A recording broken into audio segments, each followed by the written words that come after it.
Hello everyone, welcome back to my channel. আমি সঙ্গীতা, তোমরা দেখছো চটপটি শোনাই। তো আগের ব্লগে দেখেছো আমরা হাওড়াতে পৌঁছে গেছি।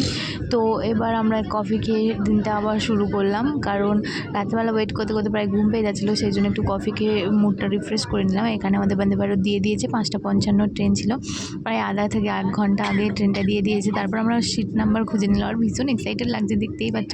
তারপর আমাদের এখানে পুরো সব গ্রুপ চলে এসছে, আর এখানে খাবার লোডিং হচ্ছিলো। এখানে একটা অটোমেটিক ডোর সিস্টেম আছে, যেখানে আসলে টাচ করলেই ডোরটা খুলে যায়। আর ভিতরটা দেখো, জাস্ট প্লেন না ট্রেন বুঝতেই পারছি না, এত এক্সাইটেড। এই ফার্স্ট টাইম বন্দে ভারতে এক্সপিরিয়েন্স করছি, আর আমি এখন বন্দে ভারত ট্রেনে বসেই এই ভয়েসটা দিচ্ছি। আর আমাদের ট্রেন এখানে ছেড়ে দিয়েছে পুরো ডট 5:55-তে। তো সবাই এখানে প্রচণ্ড হ্যাপি। আমাদের দুজনের সিট আলাদা পড়েছে, আর বাকি 6 জনের সিট একসাথে পড়েছে। তারপরে এখানে একটা ইংলিশ পেপার দিয়েছে, বাংলা পেপারও দিয়েছিলো, পাকামি মেরে ইংলিশ পেপার নিয়েছে। তারপরে কিছুক্ষণ বাদে আবার দিয়ে দিয়েছে চা, মানে দুধ চা, যেটা রেডি টু ওয়্যার। তো এখানে দেখো এই গরম জলটা দিয়েছিল, আর এইটা গুললেই মানে চা হয়ে যাচ্ছিলো। আর দিয়েছিল একটা বিস্কিট।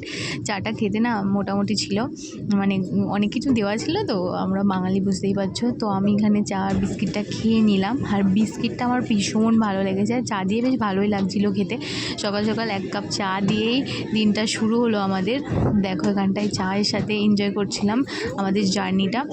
আর ভিতরটা দেখো, ট্রেনের ভিতরটা এতটাই সুন্দর, কি বলবো, যেন মনে হচ্ছে আমরা প্লেনে বসে আছি। কিন্তু ট্রেনের সিটগুলো না ছিল উল্টো দিকে। যাই হোক, কিছুটা ছিল সোজা দিকে, কিছুটা ছিল উল্টো দিকে। আবার তার 10 মিনিট পরে আবার দিয়ে দিয়েছে আমাদের ব্রেকফাস্ট। আর ব্রেকফাস্টে অনেক কিছু ছিল। এখানে ছিল অমলেট, গাজর সেদ্ধ, মানে সবজি সেদ্ধ ছিল। তারপরে একটা স্পুন দিয়েছিল, সেটা কাগজের স্পুন। তারপরে জ্যাম ছিল, জেলি ছিল, বাটার ছিল, আর ছিল 2টো ব্রেড। তো এখানে দেখতেই পাচ্ছ, এখানে ওই ভেজিটেবলসগুলো সেদ্ধ করে দিয়েছে। তো আমার তো এখন খেতে ইচ্ছা করছিল না, যেন ও খাচ্ছিল, আমি ভিডিও করে নিলাম। আর দেখো এখানটায় ব্রাউন ব্রেড দিয়েছিল। তো আমি তারপরে একটু ব্রেডটাই খেয়েছিলাম, অমলেটটা এখনও খাওয়া হয়নি। তো এত ভিডিও হয়ে যাচ্ছে আর কি, সেই জন্য ভাবলাম রেডি করে পোস্ট করে দিই। এখানে ওর থেকে আমি একটু অমলেট খেয়ে নিলাম, আর তারপরে আমি এখান দিয়ে জ্যাম দিয়ে ব্রেডটা খেয়েছিলাম। সিরিয়াসলি জ্যাম দিয়ে ব্রেডটা খেতে জাস্ট অসাধারণ লাগছিলো, খুব সুন্দর টেস্টি ছিল। আর এখানে বাটারও দিয়েছিল।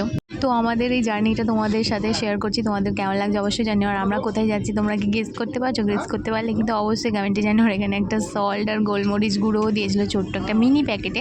তো আমাদের জার্নিটা খুব সুন্দরভাবে শুরু হয়েছে। অবশ্যই তোমরা আমাদের পাশে থেকো, আর এইভাবেই ছোট ছোট ভিডিও তোমাদের সাথে শেয়ার করতে থাকবো, একটু সাপোর্ট করে দিও। তো আজকের মতো টাটা, দেখা হচ্ছে নেক্সট ভিডিওতে খুব তাড়াতাড়ি। তো চলো।